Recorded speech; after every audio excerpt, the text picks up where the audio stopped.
Hi everyone, this is Chef Shant. Welcome back to my YouTube channel.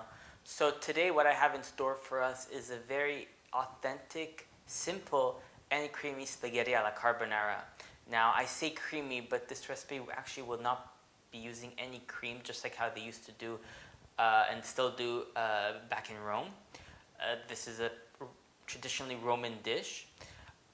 So it's very simple ingredients, very minimal. It will take approximately 10 minutes to put everything together, which is basically how long it takes for the spaghetti to cook. And yeah, let's get started with the ingredients. So these are the ingredients we're going to need. We're going to need 3 eggs. We're going to need 100 grams of pancetta. We're going to need 100 grams of pecorino romano. A lot of black pepper. And obviously, we're going to need spaghetti. So I have here Barilla. We're going to use 200 grams. Let's get started. So before we get started, there's just something I want to make clear.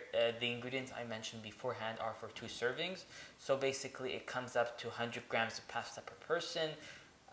It's 100 grams of pecorino per person, 50 grams of pancetta per person.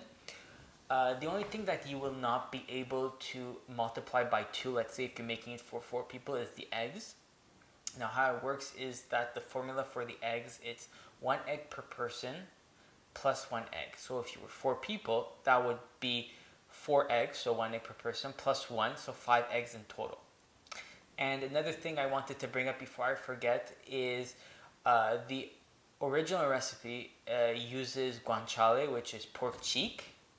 Now, I couldn't find guanciale in my local grocery store, but if you have an Italian grocery store near your place, you could just substitute the pancetta for guanciale. But do not use bacon because bacon is smoked, whereas pancetta and guanciale are cured meat, and the smokiness will give it a completely different flavor profile and it will not taste like carbonara anymore. So try to use pancetta or guanciale. So the first thing we're going to do is I'm going to get a pot, fill some water, put some salt, bring it to a boil, and I'll see you guys once that's ready. So now that the pasta water is nice and boiling, it's time to add our spaghetti. So I'm just going to add the spaghetti like that. And so this type of spaghetti requires 10 minutes of cooking for al dente. We're going to cook it for 1 minute less because we're going to cook it afterwards with the sauce as well. So for the pancetta, it's actually very simple. We need to put it in a cold pan because putting it in a hot pan will actually burn it and make it cook fast. We want it to cook slowly. We don't want it to burn. We want the fat from the meat to come onto the pan, which is why we're not adding any extra fat to the pan, because the meat is already high in fat. So we're going to cook this until it becomes nice and crispy. It should finish around the same time as the pasta.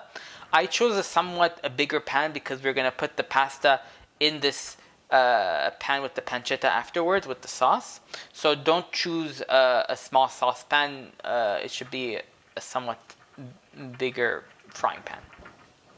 So now, until this pancetta is cooked, we're going to get started on the sauce, which is actually quite simple. So for the sauce, it's actually quite simple. The first thing that we're going to do is actually put the eggs in our bowl.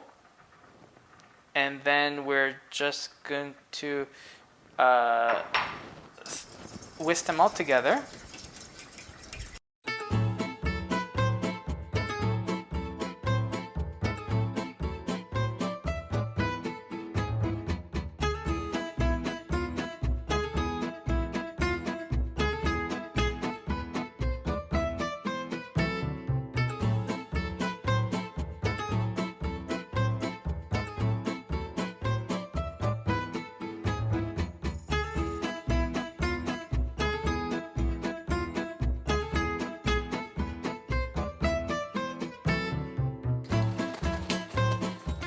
So now what I'm going to do is actually we're going to close the heat.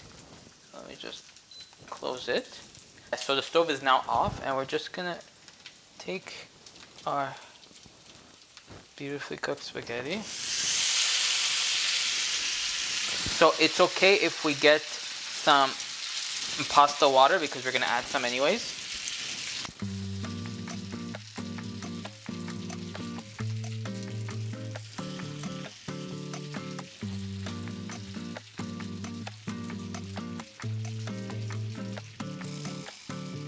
is now in our pan with our guanciale.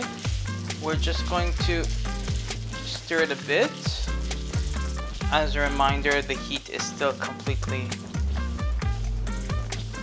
off.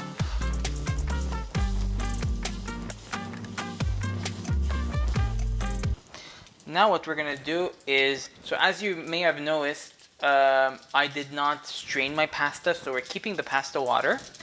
I am gonna take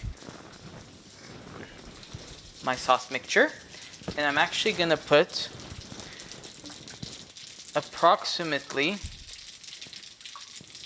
1 full ladle of the pasta water, and we're gonna mix it up. So this is actually one of the most dangerous steps that I'm hoping that it will turn out fine. We don't want this sauce to turn into scrambled eggs. So we're gonna put a bit of pasta water here in order to lighten it up a bit. Set this aside for 2 seconds. And then we're also gonna add a bit, just a bit of pasta water in here.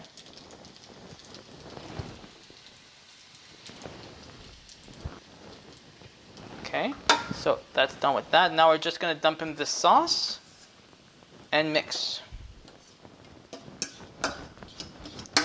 We have to act fast.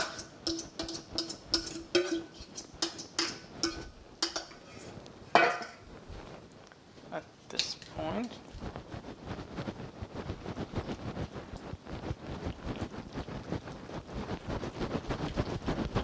We're basically gonna mix until all of the pasta is nice and incorporated with the sauce. So don't worry if it's a bit liquidy at this point with the heat. So actually what we're gonna do is we're gonna reopen the stove very low. So my stove goes until 9, so I'm just gonna open it till 3. And I'm actually very happy. I was a bit worried at first that I might have put a bit too much black pepper, but with the volume of the pasta and with the pasta water, it looks good. It looks like how it's supposed to. Maybe a bit on the darker side, but flavor profile wise, I'm sure it tastes amazing. I'm so happy. I'm so happy because you know what, the first time I made this recipe, it turned out good. It turned out how it's supposed to. Second time I said, oh, I know how to make it now, and I didn't put pasta water in the sauce, and I ate spaghetti with pancetta and scrambled eggs. So yeah, okay, this I'm gonna mix it for 2 more seconds, and then it should be ready. I'll show you guys once it's done and plated, and we'll do a taste test to see how it actually tastes. Seriously, look how creamy this looks.